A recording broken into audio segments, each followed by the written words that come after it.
నమస్కారం, నేను మీ విజయ. గుని రసోయిలో అందరికీ స్వాగతం. ఈరోజు నేను ఆనపకాయ బచ్చలాకు ఆవేసిన కూర చెప్తాను. చాలా చాలా టేస్టీగా ఉంటుంది. అందరూ చేసుకుంటారు, కానీ నేను చేసిన విధానంగా చెయ్యండి, చాలా బాగుంటుంది.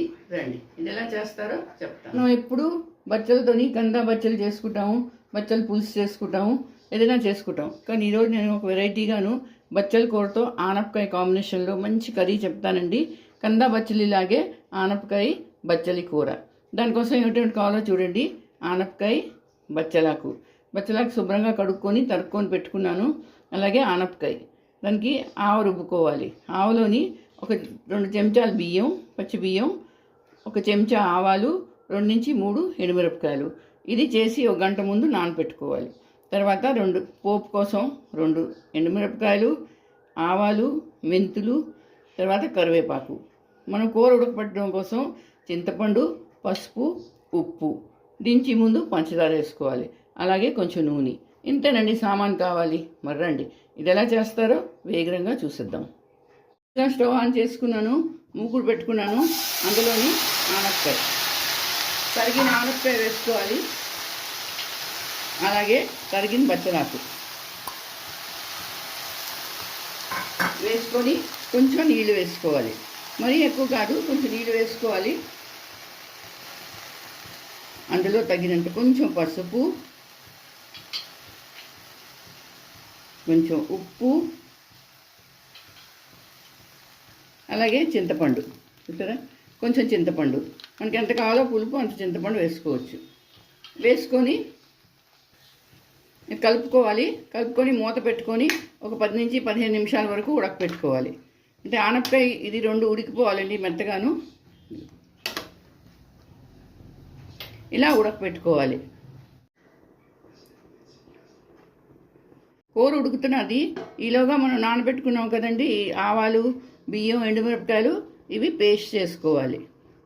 ఇదిగోటండి, ఇలా పేస్ట్ చేసుకొని పెట్టుకోవాలి. చూడండి, మూత తీసి చూద్దాం.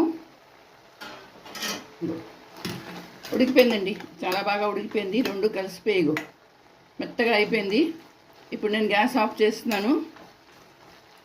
కొంచెం ఈ మాత్రం నీళ్ళు ఉంటే సరిపోతాయి, ఎక్కువ నీళ్ళు ఉడకలేదు. ఎక్కువ నీళ్ళు ఉంటే కొంచెం నీళ్ళు ఆర్చేసుకోండి. ఇగో ఈ మాత్రం నీళ్ళు ఉంటే సరిపోతాయి. మళ్ళీ గ్యాస్ ఆన్ చేసుకున్నాను, మూకుడు పెట్టుకున్నానండి. అందులో కొంచెం ఆయిల్ వేసుకుంటున్నాను.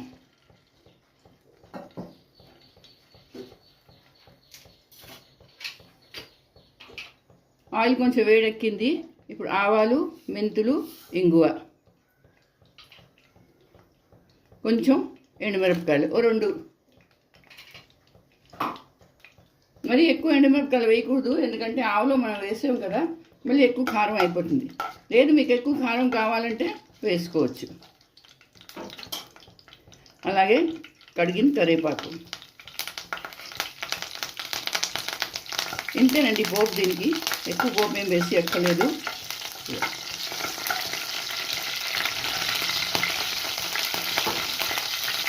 ఆవాలు చెట్పట్లు ఆడిపోయి పోపు అయిపోయింది. ఇప్పుడు ఈ ఉడికిన కూర వేసుకోవాలి.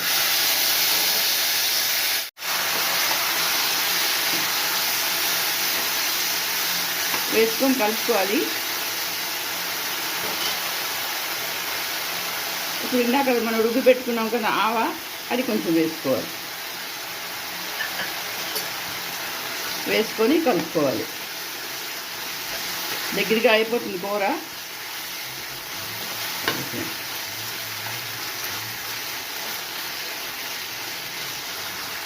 ఇప్పుడు కొంచెం పంచదార వేస్తే దీని టేస్ట్ చాలా బాగుంటుందండి. పుల్లగా, తీయగా, ఆవా ఘాటు వేస్తూ ఈ కూర చాలా చాలా బాగుంటుంది. అన్నంలో, రైస్లో బాగుంటుంది. ఇది మనం సాధారణంగా కందా బచ్చలి చేసుకుంటాం కదా, సేమ్ ప్రొసీజర్ అండి. దీనికి ఆనపకాయతో చేశాను. ఇది ఆనపకాయ కూడా కందా బచ్చలి కూర కన్నా ఎక్కువ బాగుంటుంది.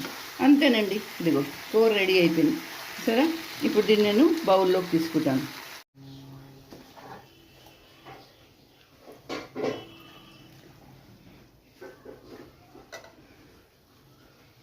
ఇదిగోటండి, ఎంతో టేస్టీగా ఉన్న ఆనపకాయ బచ్చల కర్రీ రెడీ. ఆవకూర మరి మీరు చేసుకోండి, అందరికీ చేసి పెట్టండి.